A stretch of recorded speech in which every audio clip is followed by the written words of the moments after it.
আর কালকে কে আসবে? পাপা আসবে। চল চল তাহলে বল, তুলবো না ফুল? বসি, প্রীতম থাকলে পারে আমি আর প্রীতম ওপরটাতে গিয়ে দাঁড়াই। বৃষ্টির ভয়ে গুটি সুটি হয়ে বসে আছে সব খপচি খাপচিতে। আটা দুপুর ঘুমোলো না, এখন ওনার পেয়েছে ঘুম। ঘরে এখন ঘুমোতেই আমি দেবো না ওকে। আজব, 40 বছর পুরনো জিনিস তুমি বের করেছো। ওখানে যে তার ঠিক করা হচ্ছে, এটা ঠিক না হওয়া পর্যন্ত আমাদের কারেন্ট আসবে না। সবার গরমে অবস্থা খারাপ। কালকে কে আসবে?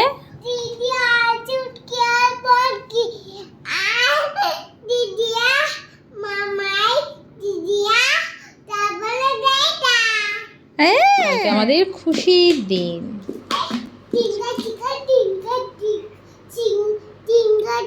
আমি শুধু কালকে পকোর রিয়াকশনটা দেখার জন্য ওয়েট করে আছি। মাস পরে পাপাকে দেখে কি ওর মানে খুশি ইমোশন সবকিছু মিলে কি করবে সেটা দেখার জন্য।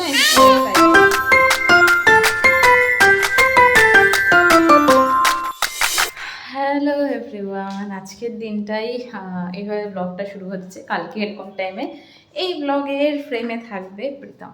তো এরকম টাইমের মধ্যে পৌঁছেও যাবে, আমরা হয়তো একসাথে লাঞ্চও করতে বসে যাব। দুপুর থেকে ব্লগটা স্টার্ট করছি। এই যে সব বোতলগুলো কালকে খালি হয়ে গেছিলো জলের, এখন নিয়ে এই যে স্নান দান করে নিচে যাচ্ছি। প্রিয়ানেরও স্নান দান সব কমপ্লিট, আর এখন যাব লাঞ্চ করবো।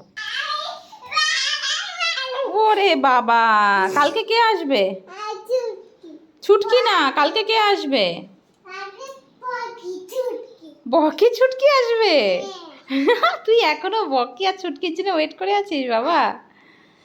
আর কে আসবে কালকে? কে আসবে? এই কদিন ধরে যে তোমাকে ডেইলি বলে যাচ্ছি কালকে কে আসবে, কে আসবে কালকে বলো?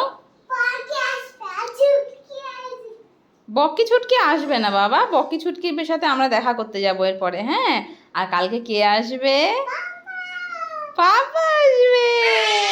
এটা এটা ছাড়ো, এটা ছাড়ো, এটা ছাড়ো, এটা একদম ছিঁড়ে যাবে, একদম ছিঁড়ে ছিঁড়ে পড়ে যাবে। তুমি ভাতু খেয়েছো?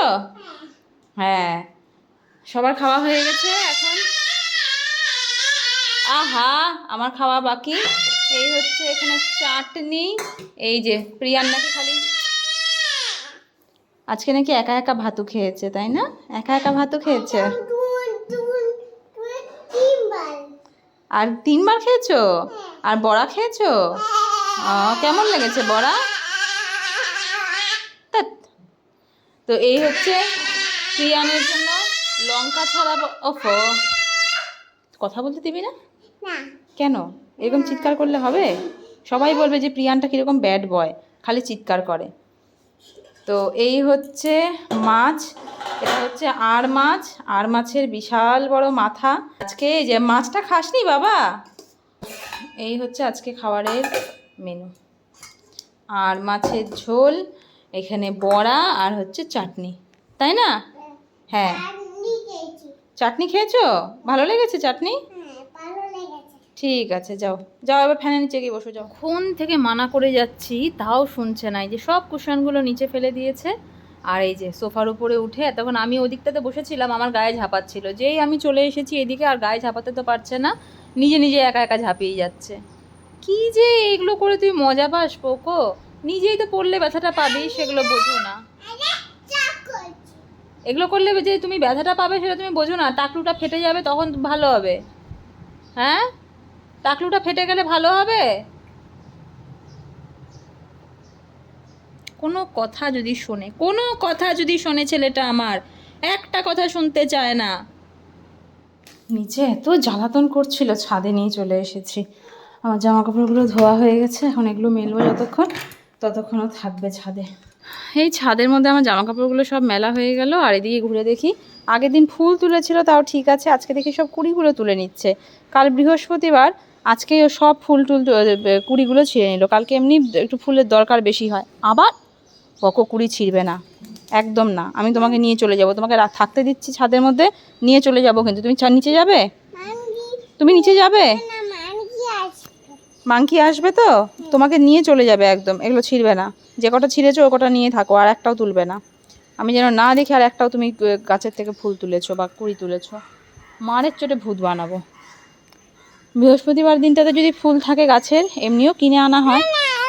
আজকে ছোট্ট একটা ফুল তুলেছে এখান থেকে। চল তুই নিচে চল, চল চল চল চল চল চল চল চল চল চল। তাহলে বল তুলবো না ফুল? তুলে দেখ, আমি নিয়ে চলে যাব। তুলে দেখ, আমি খালি নিয়ে চলে যাব। আবার আজকে ওয়েদারটা আবারও খুব সুন্দর একটা ওয়েদার। আর ছাদে আসলে এমনিই ভালো লাগে, কি সুন্দর হাওয়া দিচ্ছে।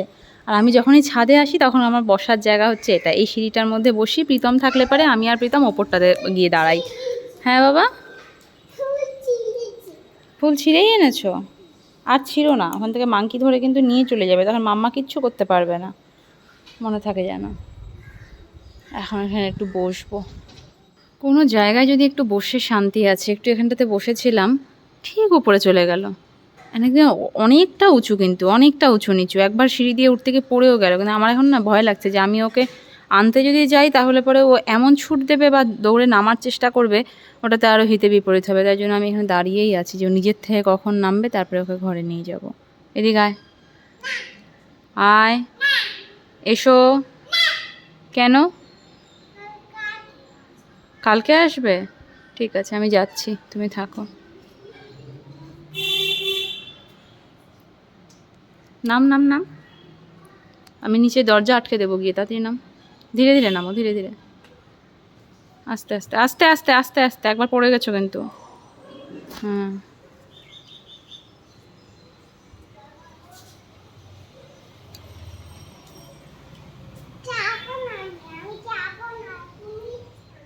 এই ছাদটাতে আসলে পরে আরও কিছুতেই নামবে না। এখানটাতে যে ওর কি ভালো লাগে, যে এত গাছপালা, তারপরে এই যে কাক আসছে, পায়রা আসছে, সব মিলে ওর এখান থেকে আর যেতে ইচ্ছে করে না।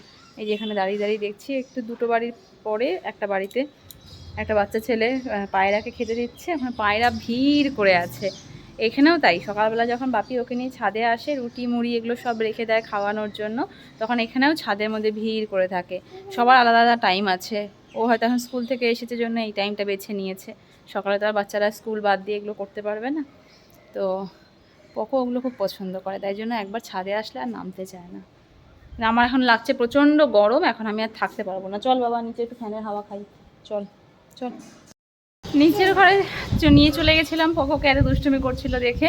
তারপরে দেখি লোডশেডিং, ফ্যানের স্পিড কমে গেল। আর উপরে এখন বৃষ্টি আসবে মনে হয়, এত সুন্দর হাওয়া দিচ্ছে। আবার তত্ত্ব করতে করতে নিয়ে চলে এসেছি। ঘরে থাকার থেকে এই ছাদে থাকা অনেক বেশি ভালো। সুন্দর বল, সুন্দর বল, সুন্দর। ঝমঝমিয়ে বৃষ্টি, পায়রাগুলো ওদিকে বৃষ্টির ভয়ে গুটি সুটি হয়ে বসে আছে সব খপচি খাপচিতে, খুপচির মধ্যে। আর এই যে আরেকজন, এই যে কি হচ্ছে, সারাটা দুপুর ঘুমোলো না, এখন ওনার পেয়েছে ঘুম। ঘরে এখন ঘুমোতেই আমি দেবো না ওকে, এত গরম ঘরে। এখন দাঁড়িয়ে থাক, এতক্ষণ দৌড়াদৌড়ি ঝাপাঝাপি, এবার দাঁড়িয়ে থাক। সময় মতন কিছু না করলে এরকমই হবে, বুঝলে? ছাদের মধ্যে নতুন একটা জিনিসও আবিষ্কার করেছে। এই ফ্রিজটা বহু পুরনো, প্রীতমদের হওয়ারও আগের ফ্রিজ এটা।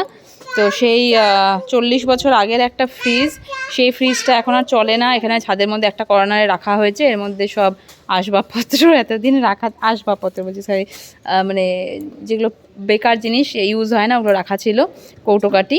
এবার ছেলের নজর পড়েছে এটার দিকে, এখন খুলেছে, খুলে এখন একটা একটা করে যেগুলো গুছিয়ে রাখা আছে সব জিনিস লাগবে। তার মধ্যে থেকে এই যে চাকু ছুরি যেগুলো ছিল সেগুলো আমি সব সরিয়ে রাখলাম ওপরে। বাকি জিনিসগুলো, চাকু আমি ফেলে দিয়েছি। চাকু তোমার ধরার জিনিস নাকি? চাকু কই গেল? আজব, 40 বছর পুরনো জিনিস তুমি বের করেছো। এই যে আমাদের যে লোডশেডিং হয়েছে, সেই লোডশেডিংয়ের জন্য তার ঠিক করা হচ্ছে। ওই দেখ, হ্যাঁ ও এখানে তো ঠিক উঠে গেল, উঠে গিয়ে হ্যাঁ ওখানে যে তার ঠিক করা হচ্ছে, এটা ঠিক না হওয়া পর্যন্ত আমাদের কারেন্ট আসবে না। সবার গরমে অবস্থা খারাপ, লাগানো হয়তো হয়ে গেছে। এই যে আমাদের লোডশেডিং হয়েছে না বাবা, ওই যে তার ঠিক করছে লোডশেডিংয়ের। এই যে পোকো এখন যাচ্ছে, ঘরে অনেক খেলাধুলো হয়েছে, ছাদে অনেক ঘোরাঘুরি হয়েছে, এবার মাঠে যাচ্ছে দাদুর সাথে। ও দোকানে যাচ্ছ? দোকানে কি আনতে যাচ্ছ? না না না না না, নেবে না, তাহলে নেবে না, তাহলে আয় ঘরে আয়। ওর এই একটা জেদ, ঘরে মানে কোলে ছাড়া যাবে না। দাদু যাক, তুমি থাকো, তুমি থাকো, দাদু যাক। তাহলে বলো হেঁটে যাবে, বলো হেঁটে যাবে, কোলে নেবো, কোলে নেবো, দুভাবে নেবো। দাঁড়াও তো, দরজাটা দিয়ে দিই। এখন না হেঁটে গেলে পরে আর ওকে নামাতেই পারবে না। না আমি না দিয়ে দিই তো। দাদুর কিন্তু পায়ে ব্যথা পোকো, কোলে করে যাবে না অতটা। আর হাঁটবে তো, পরে হাঁটবে তো। না বলো পরে হাঁটবে, হাঁটবে বলো, হাঁটবে হ্যাঁ বলো। না হাঁটলে নিয়ে যাবে না। বলো হ্যাঁ হাঁটবো, বলো হ্যাঁ হাঁটবো, বলো হ্যাঁ বলো, হাঁটবে তো। এই যে ওখানে আমি চলে আসবো, যদি না হাঁটে তুমি ওখান থেকে যাবো, ওখান থেকে ব্যাক করে চলে আসবো। টাটা। এই যে টাটা দাও, টাটা দে। টাটা। প্রিয়ান তো বেরিয়ে গেল। গতকাল যে আইসক্রিমটা নিয়ে এসেছিলাম আমার মার আর বাপের জন্য এনেছি, প্রিয়ানের জন্য আনিনি, কদিন ধরে নাক টানছে। এবার খাওয়ার আর সময় পাচ্ছি না, কারণ পোকো সবসময় চোখের সামনে নিচে। এবার ফ্রিজ থেকে যে বের করে এনে খাবো, একটু তো সময় লাগে আইসক্রিম খেতে। তো এই যে এখন বেরোলো, মাকে বললাম, মা খাবে না, মারও একটু গলাটা খুসখুস করছে। তো এই যে আমি খেলাম, আর দুটো আছে ফ্রিজে রাখা, পোকো আস্তে আস্তে খেয়ে শেষ করি এটা। এমন অসময়ে ও ঘুমিয়েছে, ওই 6টা নাগাদ, যখন বাপি ওকে নিয়ে যেতে চাইলো বাইরে। বাট কি করলো, বাইরে বেরিয়েও কোলে ছাড়া যাবে না, তো অত দূর তো ওকে কোলে নিয়ে যাওয়া ঘোরা সম্ভব না, তাই জন্য বাপি আবার চলে আসলো। তো ওকে আমি তখন নিয়ে আসলাম ঘরে, বলছে আমি ঘুমো দেবো। ওই 6টা 6:30 নাগাদ ঘুমিয়েছে, এখন 8টা বাজে, এখন অবধি ওঠার নাম নেই। তো এখন নিচে নিয়ে যাচ্ছি, কারণ এরপর আর যদি ঘুম থেকে ওঠে তাহলে পরে আর রাতে আমার ঘুমানোর কোনো দরকার নেই, রাতে ও আমি দুজনেই যাবো। তাই জন্য এখন আর ঘুমোতে দেওয়া যাবে না, হয়ে গেছে 2 ঘন্টার ঘুম। এদিকে কালকে কে আসবে?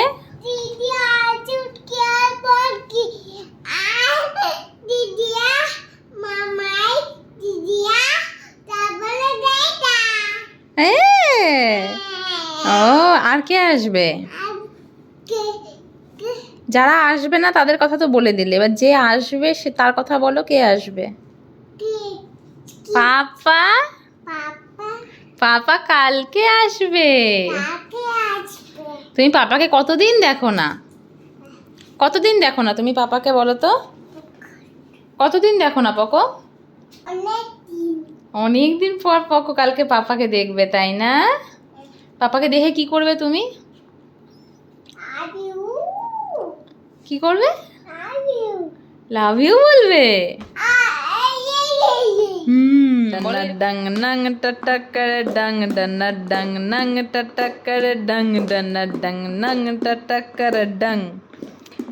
পোকো খুশিতে আত্মহারা যে পাপা আসবে কালকে, তাই না বাবা? ও এখনো বুঝতে পারছে না মনে হয়।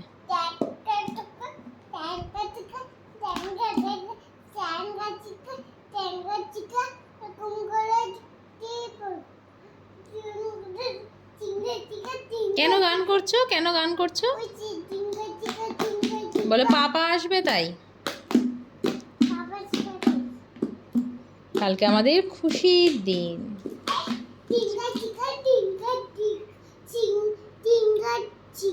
ডিঙ্কা চিকা ডিঙ্কা চিকা ডিঙ্কা চিকা ডিঙ্কা চিকা ডিঙ্কা চিকা ডিঙ্কা চিকা। আজকে একটু মাথায় তেল দেব। এবার এই যে কৌটোটা হিমালয়ার, এই কৌটোটার মধ্যে তেল আছে একটা, যেটা হোমমেড তেল। এটা কুর্তি ইপি কলকাতা থেকে বানিয়ে এনেছিল, আমাকে ওদলাবাড়িতে একদিন মাথায় অয়েল ম্যাসাজ করেও দিয়েছে। তারপরে এটা রেখে গেছে দেখে আমি আসার সময় নিয়ে আসলাম। এবার এটা আমি এখন অ্যাপ্লাই করব, কালকে শ্যাম্পু করব সকালবেলায়, তাই জন্য চুলটাও ভীষণ রাফ হয়ে গেছে। এটার গন্ধটা এত সুন্দর, এটা আমি খুলে দেখাই। এটার কালারটা একটু সবুজ সবুজ, এই না, এটা একদম আচার আচার একটা গন্ধ। একটু মাথায় লাগিয়ে নিই। না বাবা এটা দেখানো যাবে না, এটা ওষুধ। তোমাকে মাথায় একটু লাগিয়ে দিই, দাও। দেখো মাথায় লাগিয়ে দিয়েছি তোমাকে তেল। এটা একটু সবুজ সবুজ কালার, কারণ এটা হচ্ছে কারি পাতা, জবা ফুল, অনেক কিছু দিয়েছে। এই তেলটা আমি ভেবেছিলাম টিভিকে বলবো একটু বেশি করে বানিয়ে রেখে যেতে, বাট সেটা তো আর হলো না, এত কম টাইম ছিল। হ্যাঁ পকলে তুই চল তো ঘুমো দিবি, তারপরে মাথায় তেল দেবো। ওট ওট ওট ওট। কালকে কে আসবে? কে আসবে কালকে? পকো ঘুমু দিয়ে উঠে কাকে দেখবে কালকে? বলো পাপা। আমি শুধু কালকে পকোর রিয়াকশানটা দেখার জন্য ওয়েট করে আছি। প্রীতম আসবে সেটা একটা আলাদাই আনন্দ, বাট ও 2 মাস পরে পাপাকে দেখে কি ওর মানে খুশি ইমোশন সব কিছু মিলে কি করবে সেটা দেখার জন্য আমি ভীষণ এক্সাইটেড। তো এই এত ড্রাই হয়ে গেছিলো চুলটা, যতবার শ্যাম্পু দিচ্ছি ততবার একটা খসখসে ব্যাপার। তার মধ্যে আমি চিরুনি আনতে ভুলে গেছি। এই যে বাড়ি থেকে এসেছি পর থেকে চিরুনি দিয়ে আঁচড়াইনি একদিনও চুলটা। মানে ছোট চুল হওয়াতে যেটা একটা সুবিধে, এলোমেলোভাবে কোনোভাবে চলে গেছে কাজ। বাট আজকে তেলটা দিলাম, তেলটা দিয়ে এত মনে হচ্ছে যে না চুল, এটা একটা আমার চুল, এই জিনিসটা মনে হচ্ছে মনে হচ্ছিলো রুক্ষ শুষ্ক, ওই ধান কাটলে যেরকম হয় পোয়াল ওরকম টাইপের হয়েছিল। খুব মনে পড়ছে গুটিবি আগের দিন এত সুন্দর করে মাসাজ করে দিয়েছিল, মানে কি বলবো, আরামে আমার মনে হচ্ছিল আমি ঘুমিয়েই পড়ি। ওই জিনিসটা আজকে মিস করলাম, নিজে হাতে দেওয়াটা তো আর সেরকমভাবে হয় না, মানে হয় কিন্তু ওই আরামটা ফিল করা যায় না। তো যাই হোক, কালকের দিনটা আমাদের কাছে ভীষণ স্পেশাল। প্রীতম আসবে এত দিন পরে, এত মানে প্রায় 1 বছর পরও বাড়িতে আসবে। তো সব মিলিয়ে প্লাস পকো অনেক দিন পর দেখবে পাপাকে। তো আজকে আর ব্লগটাকে বাড়াচ্ছি না, এখানটাতে ব্লগটা এন্ড করছি আমি। কালকের ব্লগ, কালকের দিন সব কিছু ভীষণ ভীষণ ভীষণ স্পেশাল হতে চলেছে। তো চলো আজকের মতো ব্লগটা আমি এখানটাতে এন্ড করছি। দেখা হচ্ছে কাল নতুন একটা দিনের সঙ্গে, নতুন একটা ব্লগের সঙ্গে। টাটা।